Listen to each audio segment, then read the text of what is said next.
Voilà. Alors, on a vu cette semaine la mitzvah importante de Kibbout Avim. Alors, on va essayer de développer un petit peu d'un point de vue halachique cette mitzvah de Kibbout Avim. Et il y a une mitzvah de se lever devant ses parents. Et si les parents sont mochalim, est-ce qu'on n'a plus besoin du tout de se lever? Première question. Et deuxième question, il faut se lever quand ils arrivent à proximité de l'endroit où on est, ou bien même si on les voit au loin. Alors voilà. La source qu'il faut se lever. Donc il y a marqué Kibbout Avim. Kabed et avicha ve'et imecha. Il y a deux mitzvot. Il y a Ish, Imo ve'aviv tiraou. Il y a une mitzvah de les craindre et une mitzvah de les honorer. C'est deux mitzvot différentes. Le Shulchan Aruch, dans Siman Resh Mem, nous parle de ces deux mitzvot, nous les décrit. La mitzvah de... D'abord, il commence Seif Aleph. Tzarich lizaher me'od. Bichvod aviv ve'imo v'mora'am. Il faut faire très attention.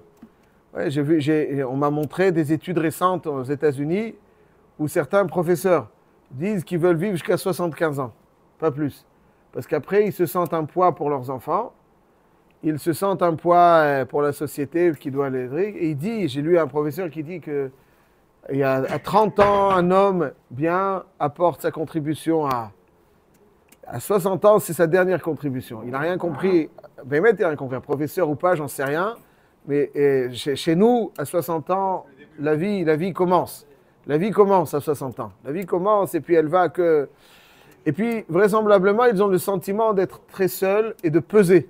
Alors que pour nous, Bnei Torah, le père ou la mère sont les références suprêmes qui, finalement, ça va être un honneur de les honorer.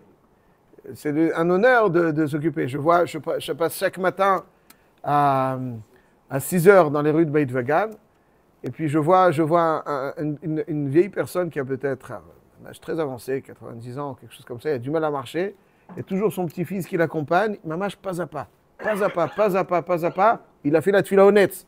C'est-à-dire que lui revient, hein, bien souvent, c'est le mitzvah de Kibbout Avim que nous avons. D'autres, je ne sais quoi. Alors ça, c'est le tzarich lizaher me'od bikvod aviv ve'imo uv'mora'am. Alors, eze ou mora, quelle est donc la mitzvah de craindre? C'est-à-dire quoi craindre? Craindre, c'est ne pas s'asseoir à sa place, c'est de ne pas le contredire, de ne pas lui donner raison lorsqu'il débat avec quelqu'un d'autre, comme si j'avais plus de poids que lui. Évidemment, s'il ne l'attend pas, forcément, mais... Ça c'est Mora. Et nous dit le Shulchan Aruch, Adechad Mora'an, jusqu'où il faut le craindre. Il dit que même lorsque la plus grande des hontes, c'est quoi la plus grande des hontes qu'un parent pourrait infliger à son fils? La plus grande des hontes. Un parent, il n'est pas 100%. Là, il n'est pas 100%. Il n'est pas 100%. Il n'est pas 100%. Et donc, c'est une Gemara, le Shulchan Aruch nous l'a décrit. Aya ben lavush chabudot. Donc, il était vêtu de ses plus belles parures de prestige, et il était donc Berosh HaKahal, ou disons il était président de la République, ou je ne sais quoi. Donc il était à un endroit mechoubad. Et puis tout d'un coup son père arrive et lui déchire le vêtement, donc, et le frappe, le gifle, ou lui crache à la figure. Il n'a pas le droit de réagir. Il se tait. Et il craint celui qui lui a demandé de craindre ses parents. Ça c'est Mora.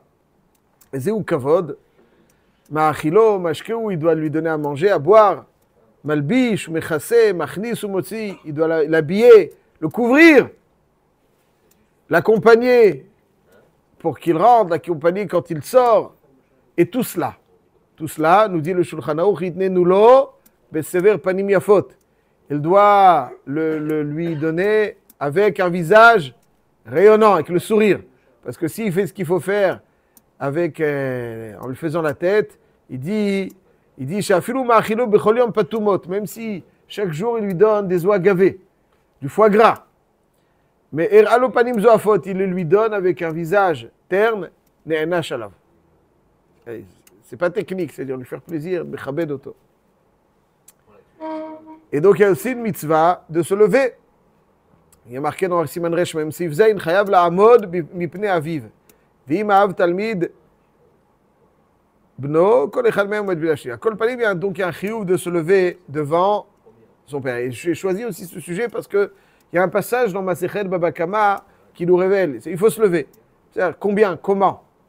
Alors on va le voir juste dans le Shulchan Aruch, après on fait un petit peu dans l'ordre inverse, mais pour mieux mettre en relief la chose. Il y a marqué dans le Shulchan Aruch, Siman Resh Mem Dalet, ça c'est Siman Resh Mem, ce qu'on vient de lire. Siman Resh Mem Dalet, on nous dit que il y a une mitzvah de se lever devant tout Chacham, et ça c'est Siman Aleph, il y a marqué que Aroé Chacham Over, c'est-à-dire si quelqu'un voit quelqu'un qui est Chacham, qui passe, il doit se lever quand il arrive dans ses 2 mètres.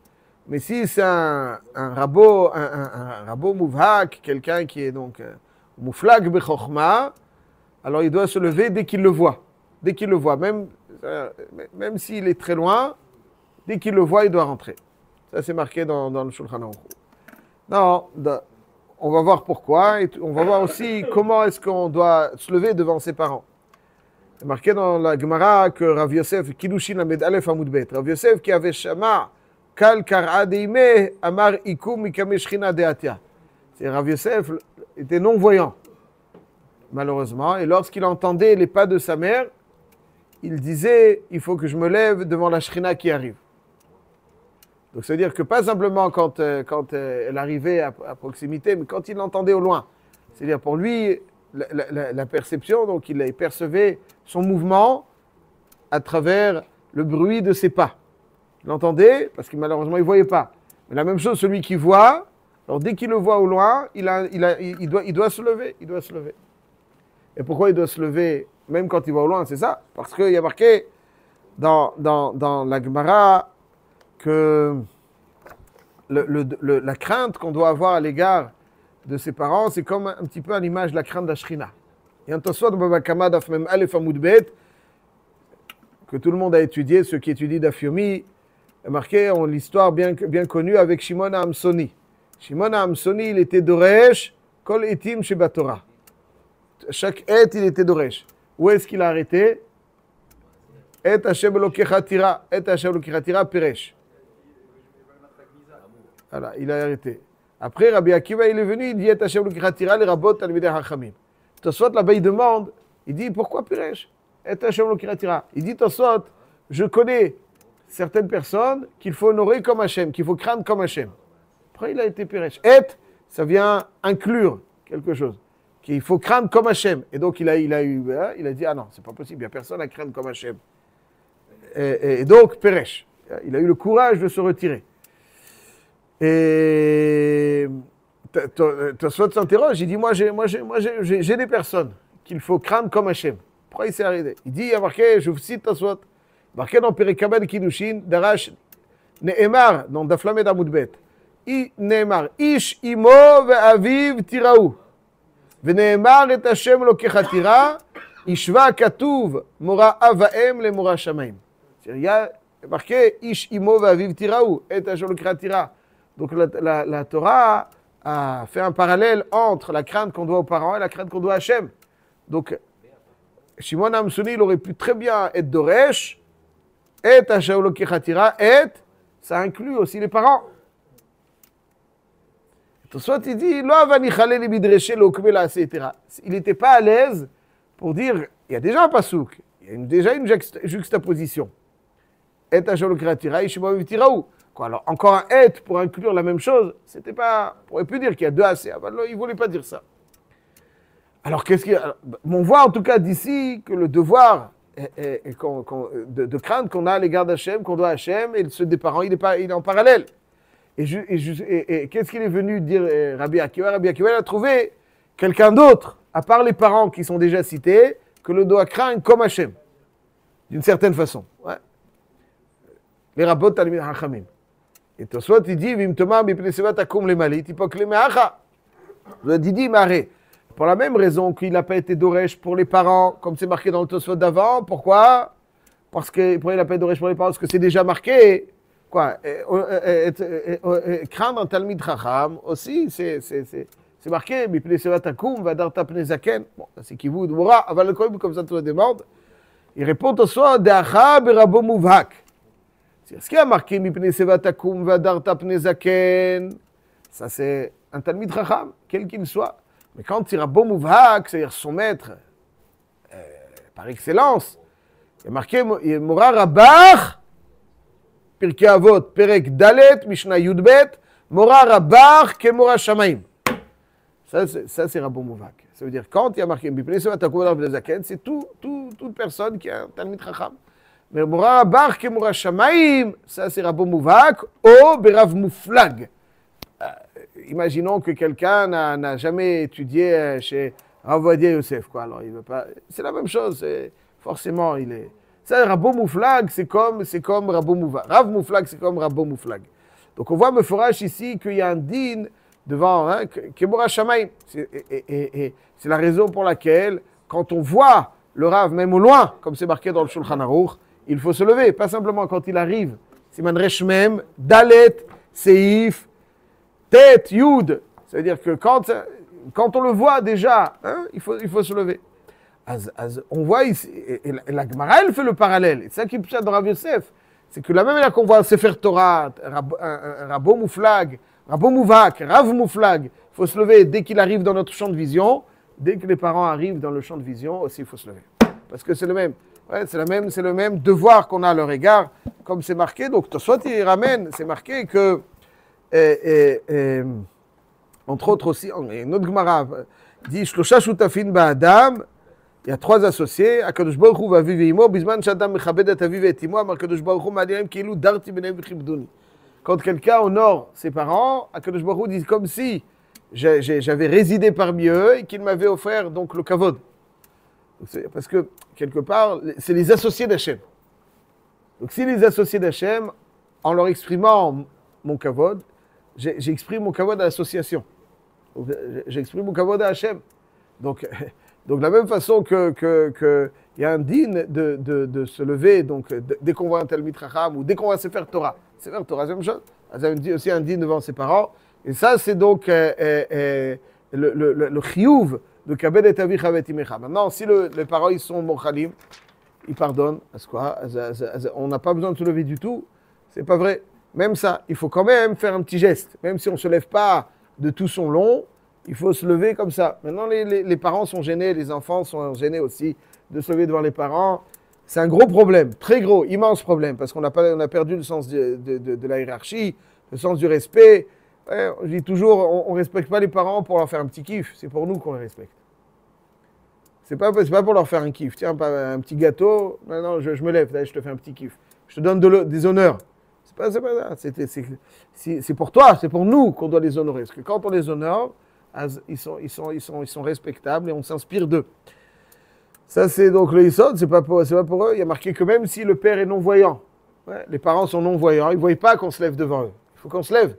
Pourquoi ? Parce que le devoir de se lever, c'est pour nous, pas pour eux. Il y a marqué dans la Gemara qu'il y avait la Kiddushin, la Medbet, Amudbet, Rava Mashke Beilula Debre. Donc Rava, il y avait le mariage de son fils, il le servait à tout le monde, et puis certains Chachamim se sont levés, d'autres ne sont pas levés. Il a dit pourquoi, alors il dit pourquoi, eux c'est des Talmidei Chachamim, mais ce n'est pas des Talmidei Chachamim, qui vous ne levez pas parce que vous... Il dit, la Gemara, elle dit, Maré, Rav shemachalal kvodo, kvodo machul, ou torato yehegeyom aolai, peut être mochel, pourquoi il s'est énervé? Il dit, même si le mochel, afilu achi hidur, mais avad lebaou. Ils auraient dû faire hidur. Ça veut dire que tu n'as pas besoin de te lever, mamash. Aval, ça c'est ce qu'on appelle un hidur. Faire un petit geste. Hidur. Après, il faut se lever, ça, il y en a qui sont mochel. Ouais, aval, faire hidur. Ah? Quoi? Non. Se lève un petit peu, c'est tout, comme ceux qui embrassent la main de leurs parents, tout ça. C'est pas pour vous, hein, c'est pas pour vous, mais c'est pour eux, c'est pour eux. Bon, ok, je pense que c'est pas pour vous, c'est pour eux. C'est pour eux. C'est pas, ouais, parce que nous on a été éduqués chez les Français, Et on a beaucoup de défauts des Français, énormément de défauts des Français. On a le défaut de ne pas savoir. C'est quoi un des défauts des Français? Pas de tous, hein, je ne fais pas de généralité. Chas v'chalila, mais les goïms français. Les goïms français, ils n'ont pas la capacité d'être nichnaïm. Ils ne peuvent pas se soumettre à une hiérarchie. Il n'y a pas de soumission. Il y a les manifs, il y a le manque de respect. Il n'y a pas de achna. Le Ham Israël, c'est Baïchanim. Le Baïchan, c'est celui qui est nichna. Il y en a beaucoup qui vont avoir des rabbanim qui sont morts. C'est facile d'avoir un rave mort. Tu ne lui dois pas de respect. Il est là, il est quelque part. On n'a pas le corps de l'achna. On n'a pas le corps d'achna. On n'a pas le corps de la soumission. On se sent égal à tout le monde. On est égal à tout le monde. On a notre mot à dire à n'importe qui. On a nos idées devant n'importe qui. On sait. Moi, je vous dis, je ne parle pas de vous. Khalila, je ne parle pas de vous. Je ne parle pas de vous. Je parle des Français. Les Français, ils ne savent pas ce que ça veut dire être nichna. Ils ne savent pas ce que c'est être nichna. Les Israéliens, il y a quelques leçons à prendre d'eux. Entre autres, la capacité à être nichna. Les Français ne savent pas ce que c'est. Le rov, je ne dis pas tous, Khalila. C'est nichna. C'est-à-dire se soumettre et se soumettre à une hiérarchie. Il n'y a pas de hiérarchie. Chez le Français, dans sa tête, il n'y a pas de hiérarchie. S'il peut dire Manu, un petit gosse de 15-16 ans, il peut dire Manu, comment ça va? Il n'y a pas de président. Le président, il est exactement le même que moi. Il n'y a aucune différence entre moi et lui. Entre mon père et moi, il n'y a pas de différence. On est des copains. On va jouer au ping-pong, au tennis et au foot ensemble. Il n'y a pas de différence. Le Rav, il est là pour nous marier, pour le questionner avec les cacheroutes. On va, etc., etc., etc. Je parle d'un grand Rav, hein, je ne parle pas des... Ça commence aussi. Un homme, il faut qu'il se soumette. Je dis que même un Rav, il n'a guide que quelqu'un, il n'apprend rien d'un Rav. Disons, il n'apprend rien d'un Rav. Avoir un Rav, c'est déjà avoir une leçon de Achna. C'est travailler l'Achna. Tu n'apprends rien, tu n'as rien à apprendre de qui que ce soit. Comme ça, tu penses, Nagid. Tu es brillant. Tu es brillant, tu sais de réfléchir tout seul. Et tous les rabbanim ne sont pas à la hauteur. Vous savez, il y en a qui pensent que tous les rabbanim sont là. Ils ne trouvent pas de Rav. Ils ne trouvent pas, ils cherchent jusqu'à 120 ans. Après, ils arrivent devant Hachem, il n'a pas eu de Rav. C'est pas grave, il a jamais trouvé un Rav à son goût. Parce qu'il faut que ce soit à son goût. S'il n'est pas à son goût, il n'est pas à la hauteur. Chiye, alcool panim, Nagid que tu as raison. Nagid, c'est faux, mais Nagid que tu as raison. Il faut avoir un Rav pour être nichna. Apprendre ce que c'est une achna. Tu arrives, tu dis oui. Oui, ok. Être nichna, oui. Il me dit que oui. Je viens le consulter pour travailler la mida de l'achna. Ça, c'est pourquoi les enfants ont du mal à se lever aux parents. Parce qu'il dit, mais c'est mon père, c'est mon copain. Tout d'un coup, je dois me lever. Endi Shumbaya d'avoir une kirva. Aujourd'hui, la psychologie moderne, je crois qu'ils disent, il ne faut pas créer de distance. La psychologie de la Torah, elle n'est pas comme ça. La psychologie de la Torah, c'est qu'il faut créer une proximité, mais malgré la proximité, avoir un respect. Et ça, c'est la base des bases de la mida d'Achna. Quand il y a la mida de l'Achna, il est capable d'écouter. Shema Beni, Moussa Ravicha. Écoute. Shim'u Trinav Shechem. Écouter, c'est savoir annuler ce que je pense, savoir annuler mes a priori pour laisser plein de place à d'autres idées de quelqu'un que je considère comme étant quelqu'un d'idéal. Ça c'est le Goar d'Achna. Les philosophes, nous on a été imprégnés de philosophie, ils remettent tout en question, etc. Ils vont critiquer le président, ils vont critiquer. Ils croient que la Torah c'est aussi les critiques, etc. On n'est pas là. Ça c'est tout ce qui est goy. Dans la Torah, il y a une hiérarchie déjà dans les parents. Mon père, il y a marqué dans les poskim, je dois le voir comme l'être parfait. Il a plein de défauts, je le côtoie, il est coléreux. Il est radin, il est, je ne sais quoi, ouais, Nagid, hein, Khalil, ouais, Nagid. Aval, je dois voir, ok, mais il a des qualités, et je dois zoomer sur ses qualités et le voir comme l'être le plus parfait. Comme ça, c'est ce que nous impose la Torah. Alors, c'est difficile, on côtoie quelqu'un, on connaît ses défauts, c'est pas, on connaît ses défauts, il aime bien lire le journal, il s'endort à table, et il est. Il a plein de défauts, disons. Aval, il a des qualités. Alors, le devoir que j'ai à son égard, c'est de lui refléter que je l'admire. C'est comme ça. Même si il n'y a pas beaucoup de raisons de l'admirer. Je dois l'admirer. Ça, c'est le Yesod et Yesodot. C'est comme ça que la Torah souhaite qu'on se comporte. La Torah, elle est basée sur le Kohen Rachna. Il y a des générations, et nous, notre génération, elle doit se soumettre et admirer la génération précédente. Qui elle est plus proche du Sinaï, quel que soit, c'est un tzaddik, un rachat, ce que tu veux. Il est plus proche du Sinaï que moi. Vous allez d'un extrême à l'autre, là. On se lève devant son père, on se lève devant sa mère, ça, mais de là à tendre la main pour qu'on embrasse la main, on se calme. Là. Ok, ça. Vous savez que le Harizal, il dit, le Harizal, c'est votre droit, c'est votre droit. Le Harizal, il dit que c'est bien d'embrasser la main de sa mère, ouais, vendredi soir. Vous savez, pas de problème, c'est en Kawa, il n'y a aucun problème. C'est pas ça le Icar. Embrasser. Embrasser, non, ok, non. Les enfants m'appellent par mon prénom. Khalila, là, ça encore. Vadaï. Vous avez tout à fait raison. Je dis, bon, ça c'est des détails, embrasser la main ou pas. Ouais, je suis d'accord avec vous. C'est pas, mais c'est l'approche. Ça, Icar et Karim, mon père, c'est pas mon copain. Mon père, c'est pas mon copain. Même si à mon copain, je lui dis n'importe. C'est pour ça que je vous dis, je parle pas à vous. Vous êtes. J'ai dit, mon père, c'est pas mon copain. Même si à mon copain, quand on n'est pas d'accord, je lui dis n'importe quoi. Je lui dis arrête, raconte pas de bêtises. Ça, c'est à mon copain. Mon père, je suis pas d'accord, ou bien il m'a fait quelque chose qui me déplaît. Ça arrive. Ma mère ou mon père, ils font quelque chose qui me déplaît. La seule chose que je fais, c'est que je la ferme. Ils m'ont quelque chose qui me déplaît, mais je me tais. Je sais pas pourquoi, etc. Je me tais.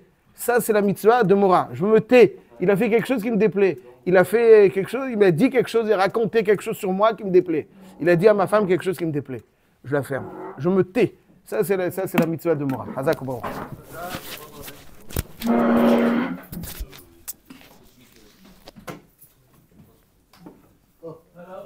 Vous attendez. Maurice, j'étais sûr que vous étiez... Ah ben non. Hazak ou Baruch. On peut dire les